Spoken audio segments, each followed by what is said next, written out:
मैंने खोल रहे काले। क्या कहती है उर्मिला? भगवान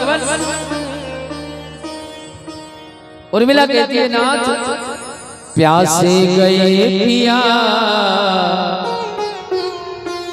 व्याकुल है ये जिया, पपीहा ने जल पिया हो पर पिया ने न जल पिया। कब से ठाड़ी हो आस लेकर मैं। उर्मिला कहती है, भगवान जल का लोटा है मेरे ये कर में, कब पधारे अवध में से मैंने खोल रखे हैं कान। उर्मिला ने भी कह दिया, नाथ तुम वनवास से लौट करके नहीं जाओगे तब तक मैं भी तुम्हारी सती हूँ, इस दरवाजे के भीतर महलों में नहीं जाऊंगी। तो मेरे भाई बहन, वनवास तो उर्मिला ने होगा, भरत ने होगा। भरत जी रोजाना एक गाय को जौ खिलाते थे, सवेरे को जौ गोबर में निकलते, उनको धोते, धो करके सुखाते, सुखा करके पीस करके भोजन बनाते और भोजन करते थे। वनवास तो भरत ने भोगा है। जमीन के अंदर भरत भैया सोते थे।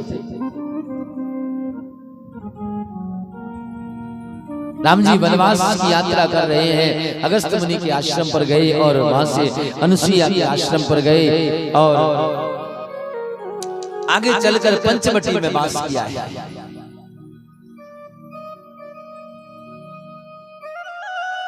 और पंचवटी में जब मेरे प्रभु पहुंचे हैं, ध्यान देना, पंचवटी क्या है? आदमी का शरीर, क्षिति जल पावक गगन समीरा, पंच तत्व ये अधम शरीर। पंचवटी क्या है? हमारा शरीर। और पंचवटी में जब राम जी का वास होता है तब एक शूर्पणखा राक्षसी आती है। शूर्पणखा क्या कह करके आती है? तुम सम पुरुष नमो सम नारी। शूर्पणखा क्या कह करके आती है? ध्यान देना, शूर्पणखा की परिभाषा क्या है? मैं आपसे पूछ रहा हूं माताओं से, शूर्पणखा किसे कहते हैं? नहीं मालूम? शूर्पणखा किसे कहा जाता है? नहीं पता? पता तो है पर बताना नहीं चाह रही है, मुझे पता है। शूर्पणखा, शूर्पणखा किसको कहा जाता है? जिस माता के नाखून चमड़ी को छोड़ करके बाहर निकल आए।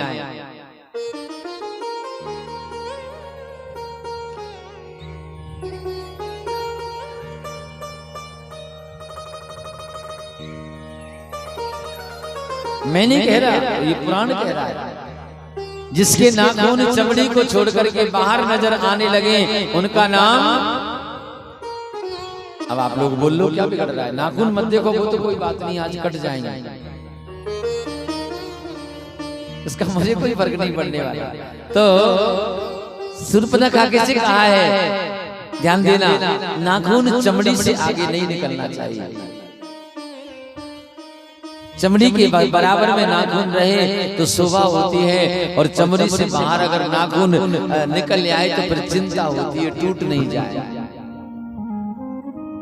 बड़ी सावधानी से काम होता है, इसलिए ऐसा काम ही मत करो ना। तो शूर्पणखा आई है और क्या कह रही है? तुम सम पुरुष नमो सम नारी। तुम्हारे समान कोई पुरुष नहीं है और मेरे समान कोई नारी नहीं है। भगवान ने समझ गए ये राक्षसी है और हमें भटकाने आई है। उस समय लक्ष्मण जी के द्वारा बेइज्जत किया गया है और शूर्पणखा खरदूषण को लेकर के आई है। खरदूषण का प्रभु ने वध किया है और अंत में क्या है, मारीच का सहारा लेकर के रावण ने जानकी मैया का हरण किया है।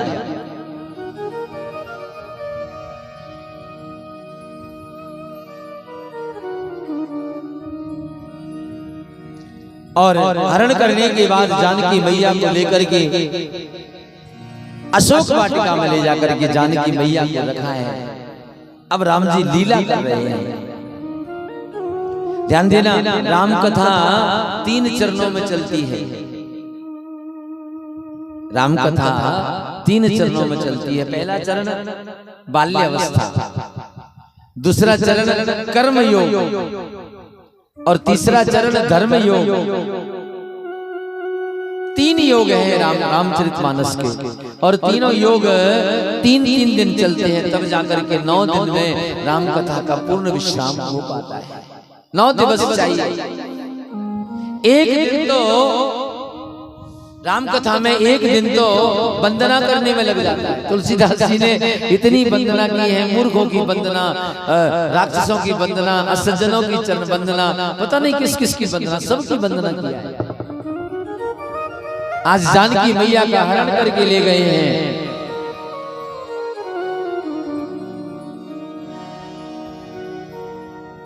अब राम जी को नर लीला करनी है, सो जानकी मैया को ढूंढने के लिए निकले हैं। बन बन भटके राम, बन बन भटके वीर है व्यथा से व्रत तुझ विधि हो। बन बन भटके राम, बन बन भटके राम,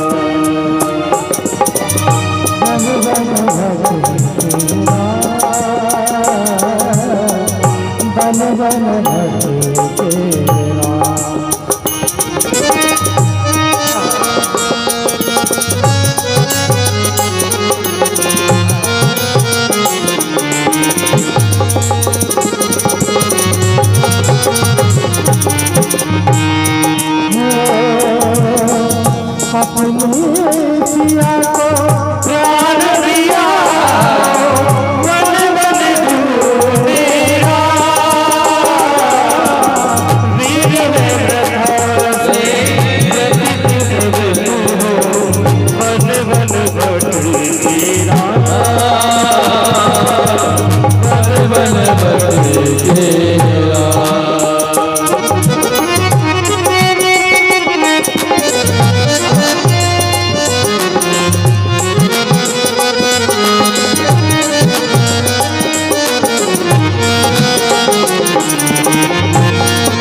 जानकी मैया को ढूंढ रहे हैं।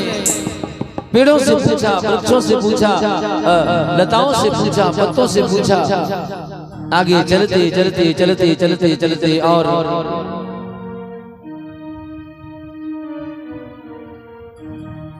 जटायु को देखा जिसके दोनों पंख टूटे हुए पड़े हैं। राम जी ने उठाकर गोद में ले लिया है। पूछा, भैया जानकी का पता मालूम है? जटायु ने कहा, भगवान क्षमा चाहता हूँ, जानकी मैया को मैं जरूर बचा सकता था, लेकिन मेरी मजबूरी ये थी कि रावण ने मेरे दोनों पंख काट दिए, और पंख काटने के कारण मैं आज उस योग्य नहीं रहा। ये मुझे पता है कि जानकी मैया को रावण ले गया है। आज राम जी ने गोद में जटायु को रखा है, और रखकर के जटायु से कहा है, भैया तुम जा रहे हो, लेकिन जाकर के पिताजी से मत कहना कि जानकी का हरण हो गया है, नहीं उनको तकलीफ होगी। राम जी की गोद में जिसका प्राण निकल जाए, उससे ज्यादा भाग्यशाली कौन हो सकता है?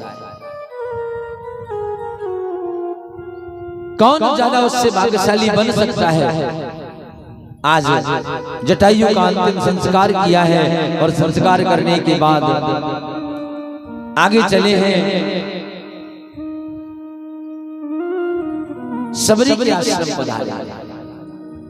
मैंने कल भी सबरी का जिक्र किया था आपसे। सबरी अपने घर के दरवाजे के बाहर सुबह सुबह 4 रास्तों को झाड़ती थी। कितने? 4।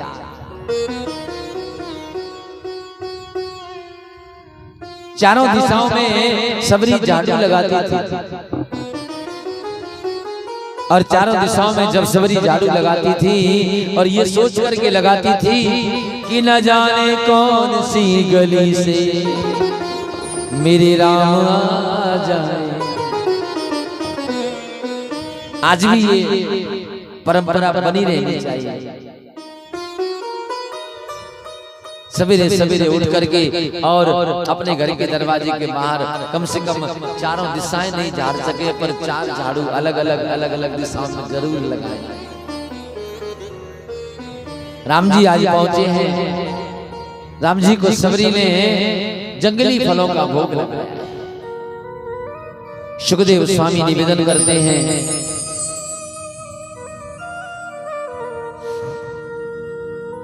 सबरी के आश्रम से आगे बढ़े तो हनुमान जी के द्वारा सुग्रीव से मित्रता हुई है और सुग्रीव ने राम जी के सामने मैया के द्वारा गिराए हुए आभूषणों को पटका है और लाकर के भगवान को दिया है। बोले प्रभु ये मैया के आभूषण है, जरा देखो। तो लक्ष्मण जी को जानकी मैया का हार बताया। बोले ये जानकी का है।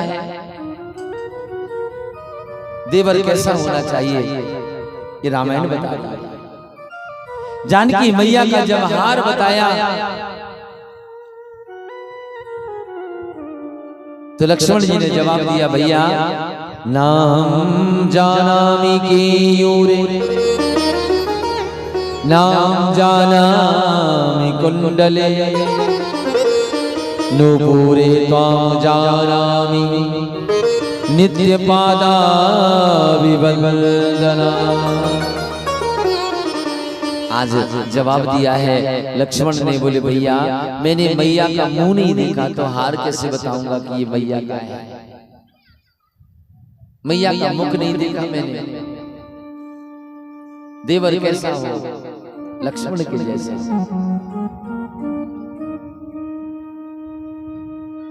लक्ष्मण जी ने जवाब दिया, मैंने मैया का हार नहीं देखा है, मैंने मैया के नूपुरे तो हम जाना नहीं। मैया के पैरों की घुंघरुओं के पैरों की पायल को देखा है, क्योंकि मैं मैया के चरणों के अलावा ऊपर नजर करता ही नहीं था।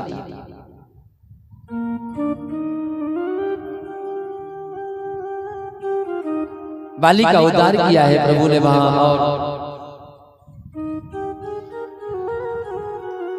4 महीने वहां वास किया है। 4 महीने वास करने के बाद 4 दल बनाए हैं मेरे प्रभु ने और चारों दिशाओं में भेजे हैं। तो श्री हनुमान जी महाराज जानकी मैया की सुध लेने के लिए चले हैं।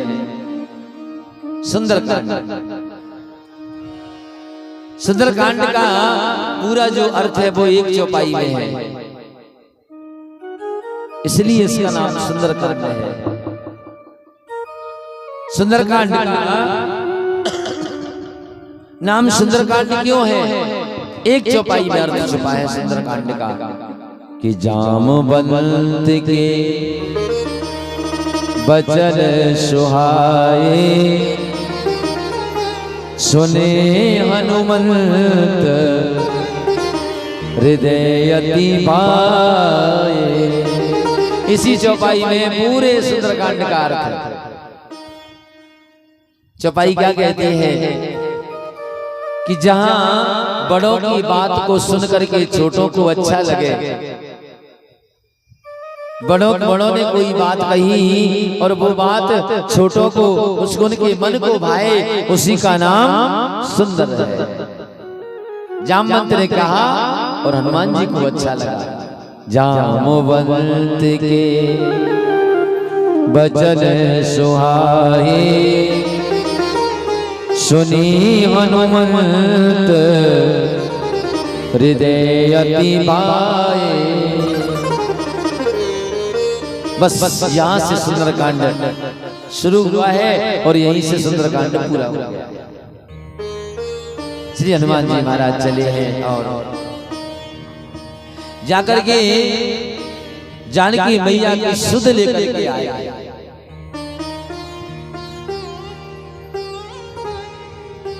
और जानकी मैया की सुध लेकर के आए तो रावण को हनुमान जी की पूंछ बुरी लगी। ध्यान देना। रावण को हनुमान जी की पूंछ क्यों बुरी लगी? मैं कथा को संक्षिप्त में कहूंगा, लेकिन आपको पूरा बताऊंगा। आदमी की जब पूंछ बढ़ती है तो पड़ोसी को बुरा लगता है। समझना बात को। आदमी की जब पूंछ, आदमी दो ही चीज के लिए तो मर रहा है आज की जो लड़ाई लड़ रहा है आदमी, या तो मूंछ के लिए लड़ रहा है कि पूंछ के लिए लड़ रहा है। या तो मूंछ बनी रहे, और मूंछ ना बनी रहे तो कम से कम पूंछ तो बनी रहे। लेकिन मेरे भाई बहन, जिसकी दुनिया में पूंछ बढ़ती है उसके जलने वाले बहुत हो जाते हैं। अब पूंछ का मतलब आप समझ गए होंगे।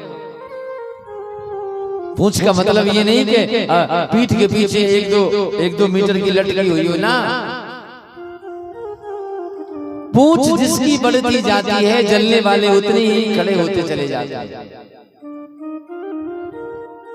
लेकिन जिसकी पूंछ बढ़ती है उसका कुछ नहीं बिगड़ता, और जलने वाले अपना घर बार सब जला लेते हैं। गोस्वामी जी कह रहे हैं, मैं नहीं कह रहा। बाड़ी पूंछ, हनुमान जी की जब पूंछ बढ़ी, बाड़ी पूंछ कीन कपि खेला। जिसकी पूंछ बढ़ रही है वो तो आनंद में है, और जलने वालों की क्या हालत हो गई कि बचान नगर बसन ग्रत तेला। जलने वालों की हालत हो गई कि ना तो घर में तेल बचा, ना कपड़ा बचा, ना घी बचा, ना नगर बचा। कथा का भाव क्या है कि जिसकी पूंछ बढ़े उसको जलो मत। जिसकी पूंछ बढ़े उसके ऊपर जलो मत। जानकी मैया की स्तुति लेकर के आए हैं भगवान श्री हनुमान जी महाराज, और लंका में आग लगाया है, अशोक वाटिका को भी उजाड़ा है। और अब प्रभु ने एक ही निर्णय किया है कि अब लंका चलना है। भगवान के मन में एक भाव जरूर आया कि समुद्र के किनारे मैं सेतु का निर्माण करूंगा और वहां सेतु बंद रामेश्वर की स्थापना करूंगा। मेरे प्रभु ने वहां भगवान रामेश्वर की स्थापना किया है, और रामेश्वर की स्थापना करने के बाद ये निवेदन किया है, सारी दुनिया को ये संदेश दिया है कि जो व्यक्ति बद्री विशाल से गंगा का जल लेकर के रामेश्वर पर आकर के चढ़ाएगा वो मेरे धाम को हमेशा के लिए चलाएगा। सारी संपूर्ण सेना पार हो गई, और फिर तो क्या युद्ध हुआ है। और युद्ध होने के बाद लक्ष्मण जी को शक्ति लगी। तब श्री हनुमान जी महाराज ने लक्ष्मण जी को वीर घातनी शक्ति से बचाया है, मेघनाद का संहार किया है, और कुंभकर्ण को मार गिराया है। अंत में रावण से जब मेरे प्रभु ने युद्ध किया है तब 31 बाणों को चलाया है, और 31 बाणों के द्वारा रावण जैसी बुराई का अंत किया है, और अग्नि से जानकी मैया को लिया है। और मेरे प्रभु पुष्पक विमान में बैठ करके श्री अयोध्या में आकर के राज्याभिषेक हुआ है मेरे प्रभु का। 13,000 वर्ष तक मेरे प्रभु ने इस पृथ्वी का राज्य भोगा है, और भोगने के बाद भगवान 13,000 वर्ष के बाद भगवान के श्री धाम को जाकर के बयान किया है। बोलिए राजा रामचंद्र भगवान की जय हो। 13,000 वर्ष तक भूमि का राज्य करके मेरे प्रभु चले गए हैं। आज 5 दिन हो गए हैं, और 5 दिन में परीक्षित ने एक दिन भी एक बूंद जल नहीं पिया। सुखदेव स्वामी ने परीक्षित को निवेदन किया है, परीक्षित एक काम करो भैया। क्या करूं प्रभु? बोले आपको 5 दिन हो गए हैं, और 5 दिन से कथा चल रही है, 5 दिन से आपने जल नहीं लिया है, तो मेरा मन कहता है कि आप कुछ जलपान करो। परीक्षित ने कहा, प्रभु जिसको अमृत पीने को मिल रहा हो वो जल पीने की इच्छा क्यों करेगा?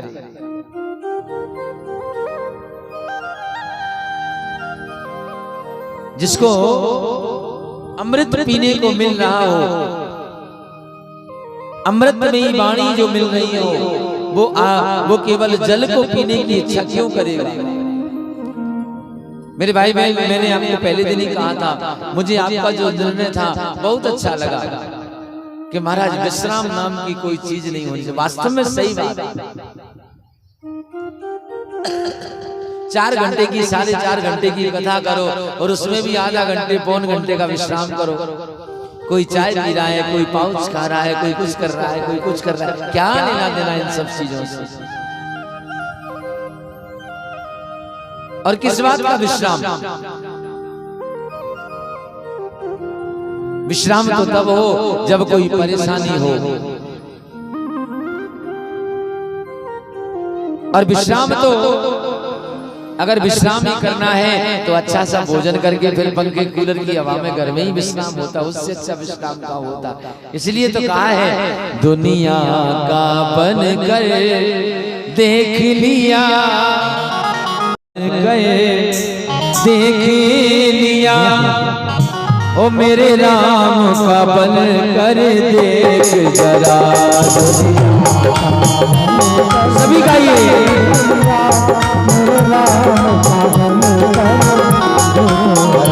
दुनिया का बन कर देख लिया, मेरे राम का बन कर देख जरा।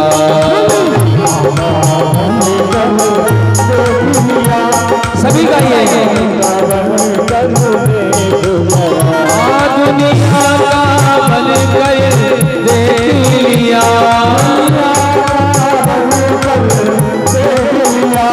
दुनिया का बन कर देख लिया,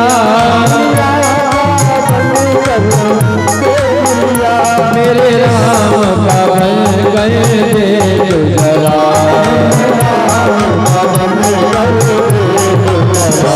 मेरे राम का बन कर देख जरा, मेरे राम का बन कर देख जरा।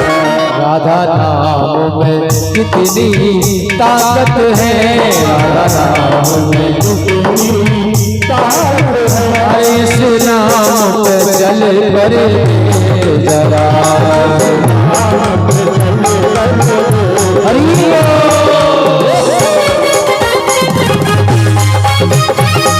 जय हो, हरि हरि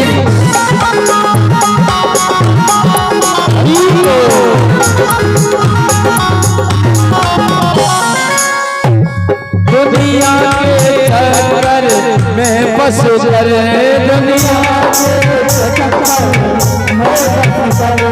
दुनिया के चक्कर में फंस गए, अरे जन्म तूने बर्बाद किए, अब शरण में आजा श्यामा की, अब शरण में आजा श्यामा की, अब नाम सुमर करे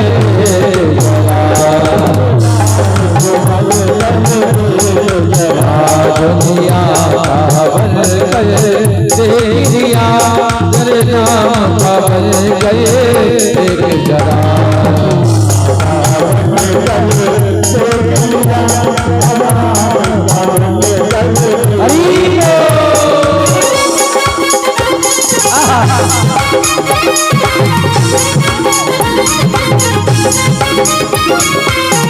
एक बार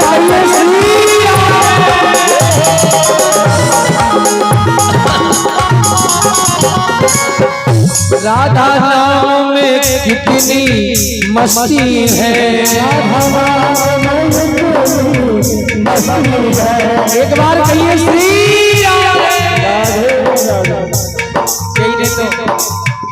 कई लोगों ने तो हाथ ऐसे उठाए, एक बार जरा जोर से कहो श्री राधा नाम में कितनी मस्ती है। अरे जरा पूछो प्रेम दीवानों से, हाँ जरा पूछो नाम दीवानों से।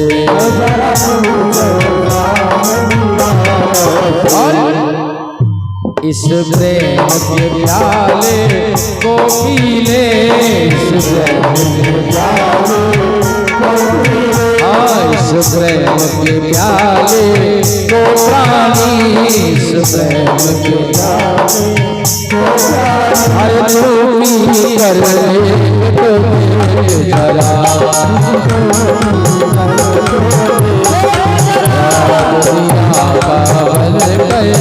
देख लिया जरा शाम कमल गए देख जरा।